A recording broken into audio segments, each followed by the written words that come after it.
Mesdames et messieurs, on s'incline, s'il vous plaît, devant Sa Majesté, la Golf 8e du nom. Pourquoi Sa Majesté? Parce que la Golf caracole en tête des ventes en Europe, toutes catégories confondues, et devant toutes ses concurrentes directes. Et pourtant, il y en a beaucoup, les 308, Mégane, Astra, Focus, i30, Ceed, Corolla, etc., etc. La première Golf est apparue en 1974, la dernière génération, la 7e, était apparue en 2012, et donc cette 8e génération qui apparaît fin 2019 reprend la fameuse plateforme MQB de sa devancière et change un petit peu en design, un petit peu en dimension. Alors elle est un petit peu plus basse, un petit peu plus longue, on gagne 26 mm en longueur pour atteindre 4,28 m, 4,284 m précisément, ce qui fait qu'elle reste l'une des plus courtes du segment, puisqu'à part la 308, toutes les autres sont plus longues qu'elle. Au niveau des spécificités à l'extérieur, on va signaler que les feux peuvent désormais être Matrix LED à l'avant, en option selon les versions, et un petit peu plus tard, dans le courant de l'année 2020, une signature lumineuse sur toute la largeur de la voiture va apparaître. Ça, ce sera une grosse nouveauté.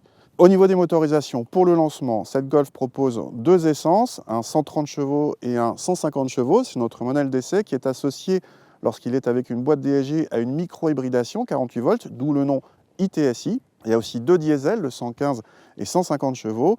Il y aura plus tard des motorisations 3 cylindres essence 90 ou 110 chevaux. Pour le 90, ce n'est pas encore sûr pour la France. Il y aura aussi des versions hybrides rechargeables de 204 et 245 chevaux, mais pas de version 100% électrique, puisque ce sera l'ID3 qui prendra ce rôle-là. Allez, maintenant, on va voir à l'intérieur où il y a plus de changements qu'à l'extérieur.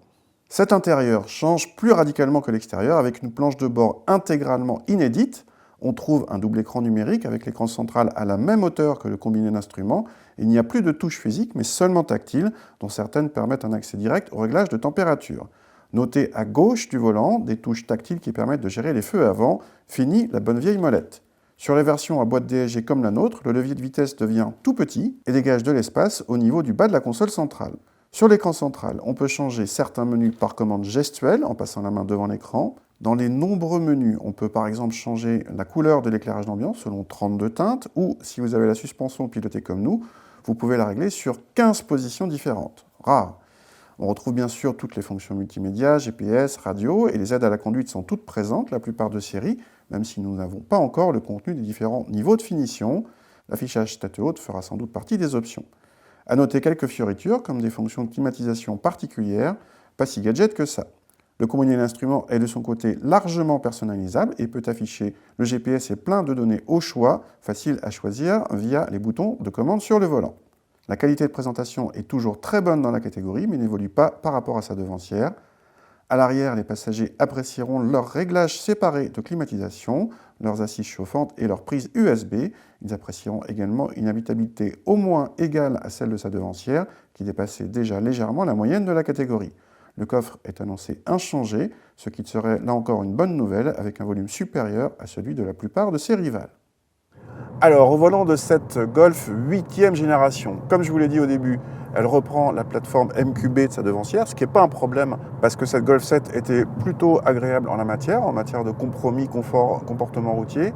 Pas de révolution donc ici, on a les mêmes prestations, plutôt réussies, c'est pas au niveau de la 308, mais c'est plutôt bien. Avec un petit détail, on vous a montré tout à l'heure dans les fonctions de l'écran central le réglage avec 15 positions de la suspension pilotée et ça porte vraiment ses fruits. On a vraiment deux voitures différentes selon qu'on se mette au plus confortable, au plus sportif. C'est vraiment flagrant par rapport à certaines suspensions pilotées où on sent à peine la différence. Côté motorisation, il y a un petit peu plus de différence. Là encore, le 1,5 litre, il était déjà connu, mais il s'améliore par petites touches, notamment au niveau de la consommation. C'est le but de cette micro-hybridation. Donc le stop and start intervient de façon totalement indolore, transparente pour le conducteur. Et on sent cette petite aide au démarrage qui permet de consommer moins.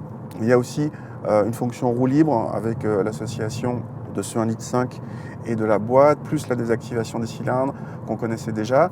Bref, ça progresse par petites touches pour consommer moins. On va voir ce que ça donne juste après. En effet, cette Golf 8 devrait consommer moins que sa devancière parce qu'elle utilise tous les nouveaux éléments comme cette micro-hybridation, parce qu'elle ne pèse pas plus lourd que sa devancière et qu'elle est plus aérodynamique. Donc oui, elle devrait consommer moins, mais nous n'avons pas pu faire nos mesures habituelles. Et Volkswagen ne donne pas de chiffres car nous sommes trop loin de la commercialisation réelle qui n'interviendra pas avant avril 2020. Pour la même raison, nous n'avons pas de prix, juste que la version d'entrée de gamme tournera autour des 28 200 €, avec le moteur de 110 chevaux et avec la finition de lancement Like First, déjà très bien équipée, car oui, au fait, le nom des finitions change, elles s'appelleront désormais Life, Style ou Airline. Quant aux amateurs de sportives, rassurez-vous, dès 2020, Volkswagen lancera ou au moins dévoilera les versions GTD, GTI, GTI TCR et R. Les émissions de CO2 n'ont pas encore eu leur pot.